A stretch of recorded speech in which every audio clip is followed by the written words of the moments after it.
अस्सलाम वालेकुम। Doctor Arshad veterinary clinic YouTube channel पे वेलकम। वीडियो में पोटाशियम पर मैग्नेट का चिकन्स में इस्तेमाल बताऊंगा आपको। उसका तरीकाकार क्या होता है, उसकी डोज क्या होती है, इसके ढेर सारे बेनिफिट्स हैं, ढेर सारे फ़वाइद इससे हासिल होते हैं। इसको हम KMNO4 का या पिंकी का नाम देते हैं। 150 रुपये से लेके 160 रुपये पर केजी आपको दस्तियाब होती है।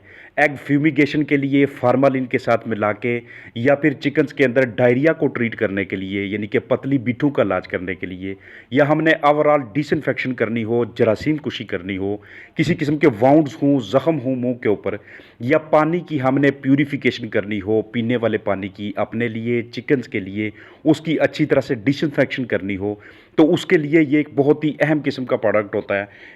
बम्बल फुट का मसला हो या फुट रॉट की प्रॉब्लम हो, वहाँ पे भी आप इसे यूज़ कर सकते हैं। ब्रेस्ट ब्लिस्टर्स यानी कि छाती के ऊपर ज़ख़म होना शुरू हो जाएं, या हमने अंडू की बाकायदा तरीके से जरासीम कुशी करनी हो, तो उस पर्पज़ के लिए हम इसे बाकायदा तरीके से इस्तेमाल कर सकते हैं।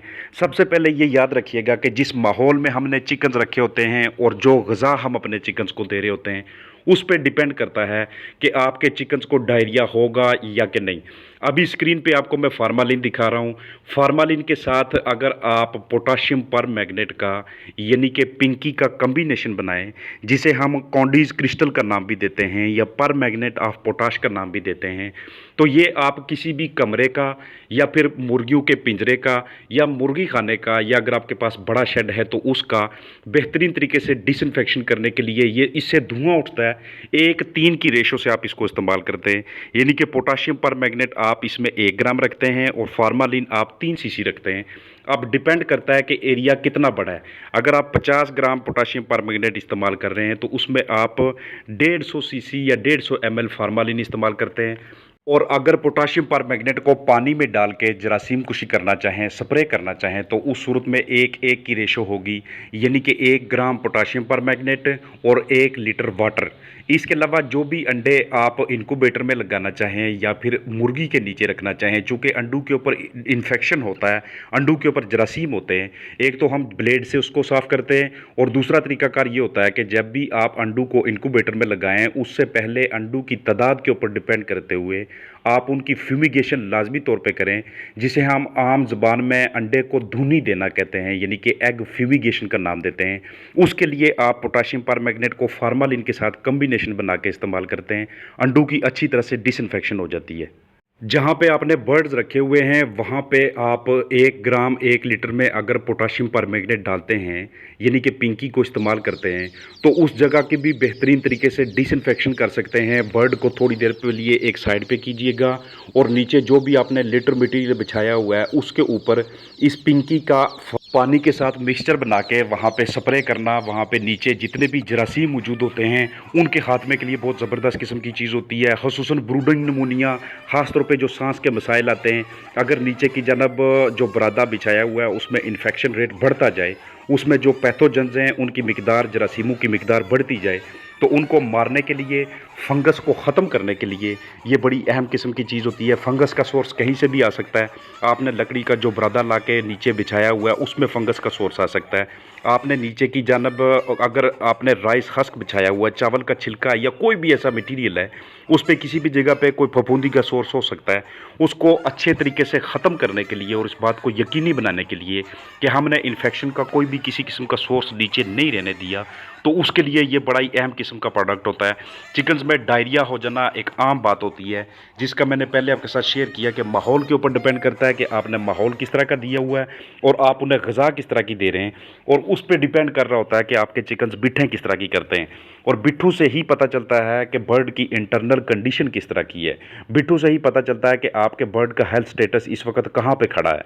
तो अगर आप डायरिया देखें कि आपके चिकन्स में डायरिया होता जा रहा है, तो उस कंडीशन में आप बड़ी कामयाबी के साथ आधा चम्मच 1 लीटर पानी में नीम गर्म पानी लेके उसमें आप आधा चम्मच पोटाशियम परमैंगनेट मिला के अच्छी तरह से मिक्स करके उन चिकन्स के सामने रख देते हैं पीने के लिए। तो ये उनके अंदर से डायरिया को, इसहाल को, मोशन को, पतली बिठू को, इसकी जो कंडीशन होती है वो ख़ात्मा होना शुरू हो जाता है और आपके बर्ड का डाइजेस्टिव सिस्टम बेहतरीन होना शुरू हो जाता है। उसका प्रोवेंट्रिकुलस, गिज़र्ड, क्रॉप, खुराक की जो नाली होती है, एसोफेगस, वो सारे बड़े अच्छे तरीके से काम करना शुरू हो जाते हैं। और फिर उसके बाद जो उसका एक्सक्रीटरी सिस्टम होता है चिकन्स का, जिस्म से फाजिल मवाद को बाहर निकालने वाला जो निज़ाम अखराज होता है, वो बड़े बेहतरीन तरीके से फंक्शन रहता है। जब भी इसको इस्तेमाल करें, सबसे पहले प्रिकॉशन बहुत ज़रूरी है। हाथ के ऊपर अपने ग्लव्स पहन लेने, और जिस भी बर्तन के अंदर, जिस बॉटल के अंदर या जिस स्प्रे मशीन के अंदर आप इसका अमेज़ा बनाएं, उसको पहले अच्छी तरह से साफ़ कर लेना। कहीं ऐसा ना हो कि उसमें कोई दूसरा डिसइंफेक्टेंट मटीरियल आपने पहले मिलाया हो या कोई ऐसी चीज़ पहले मिलाई हो, तो आपको वो वाली अफादियत हासिल होने वाली नहीं है इस कम्बिनेशन के साथ जो आप बनाना चाहते हैं। अगर आप चाहते हैं कि पावरफुल किस्म का डिसइंफेक्शन आप अपने चिकन कूप के लिए बनाएं, ये जो सामने एरिया आप देख रहे हैं, चिकन यहाँ पे रखने से पहले एक तो फ्यूमिगेशन बड़ी ज़रूरी होती है, जगह की अच्छी तरह से सफाई करने के लिए, इन्फेक्शन को ख़त्म करने के लिए। और उसके बाद आपने इस एरिए पे स्प्रे लाजमी करना है, हल्की डोज के साथ, लाइट डोज के साथ।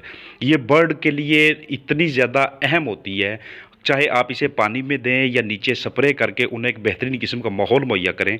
ये आपके चिकन्स को बहुत सारे मसाइल से बचाती है, जैसे कि सांस के मसाइल हो गए, ब्रूडिंग नमूनिया का मसला हो गया, उसके अलावा इंट्राइटस और ख़ास तौर पे इकोलाई से बचाव के लिए बहुत ज़्यादा अहम किस्म का प्रोडक्ट है ये।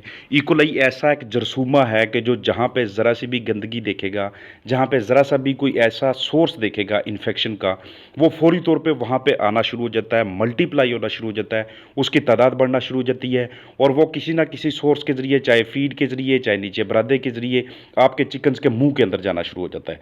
आपके चिकन्स को या रूस्टर्स को किसी भी जगह पे कोई ज़ख्म होता है, तो सबसे पहले वहाँ पे पोटाशियम परमैंगनेट को अप्लाई करना, आधा चम्मच 1.5 लीटर पानी के अंदर मिक्स करके उसका सॉल्यूशन बना के आप उसे कॉटन के ज़रिए या किसी भी चीज़ के साथ वहाँ पे अप्लाई करते हैं। अगर आपको जॉइंट्स सूजे हुए नज़र आते हैं, जोड़ उसके, तो वहाँ पे भी आप इसे अप्लाई कर सकते हैं। स्किन में किसी भी जगह पे कोई प्रॉब्लम हो, वहाँ पे पोटाशियम परमैंगनेट का पानी के साथ अमेज़ा बना के आप उनके ऊपर लगाएं। ये याद रखिएगा कि मैंने 2 अलग-अलग डोजेज़ बताई हैं। पीने के वाले से मैंने ये बताया कि 1 लीटर पानी के अंदर आप आधा चम्मच पोटाशियम परमैंगनेट का या पिंकी का मिक्स करेंगे, और जब आपने स्प्रे करना हो तो वो आप 1.5 लीटर पानी के अंदर आधा चम्मच पोटाशियम परमैंगनेट का मिक्स करेंगे। और अगर आपने अलग से अंडू की फ्यूमिगेशन करनी हो या पूरे हाउस की फ्यूमिगेशन करनी हो, धूनी लगानी हो, तो उसके लिए आप 1:3 की रेशो रखेंगे। मिसाल है, अगर आपके पास एरिया इतना बड़ा है कि आपके पास वो 50 फुट लंबा है और 12 या 15 फुट चौड़ा है, तो वहाँ पे आप 100 ग्राम पोटाशियम परमैंगनेट और 300 सीसी या 300 ml फार्मालिन का इस्तेमाल करके फ्यूमिगेशन का प्रोसेस कहते हैं। और उस दौरान आप पर्दे ऊपर रखते हैं या अतराफ में जो खिड़कियां हैं उनको ऊपर रखते हैं, दरवाज़ा भी बंद रखते हैं। कम अज़ कम 12 घंटों के लिए उसको बंद करने के बाद फिर आप आस्ता आस्ता उस जगह को खोलते हैं, तो बेहतरीन किस्म की डिसइंफेक्शन हो जाती है।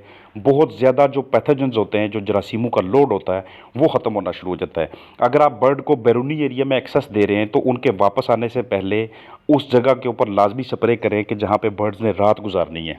डायरिया की ट्रीटमेंट के वाले से इससे पहले मैंने आपके साथ काफ़ी ज़्यादा चीज़ें शेयर की हुई हैं, कि जिसमें मैंने आपको सेब के सिरका का इस्तेमाल बताया, इसकी बड़ी ज़बरदस्त किस्म की फ़ायदियत होती है। आपको लहसुन का इस्तेमाल बताया, और भी ढेर सारी मैंने आपको हर्बल ट्रीटमेंट्स भी बताई हैं, और कमर्शियल पैमाने पे यूज़ होने वाली एंटीबायोटिक्स का भी बताया है।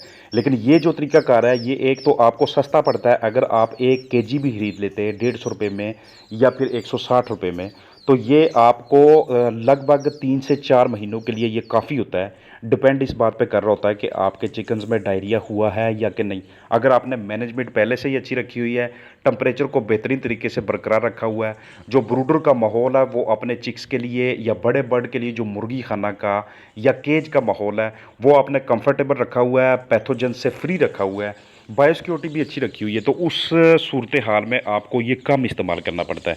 तो डायरिया एक ऐसी चीज़ होती है जो चिकन्स के लिए अचानक अमवात का बायस तो नहीं बनता, लेकिन उनको दिन ब दिन कमज़ोर करने का बायस लाजमी तौर पे बनता है।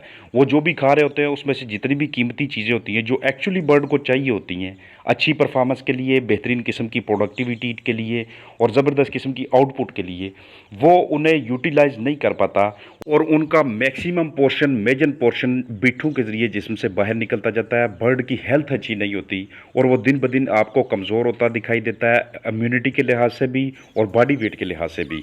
और फिर उसके ऊपर आपको डिफरेंट ट्रीटमेंट्स करना पड़ती हैं या वेट करना पड़ता है कि कब इसकी कंडीशन खुद बेहतर होना शुरू हो जाए, और बाज़ सूरत हाल वहाँ तक पहुँच जाती है कि जहाँ से अमवात होना शुरू हो जाती हैं और ये फिर फार्मर के लिए नुकसान का बायस बन जाती है ये चीज़।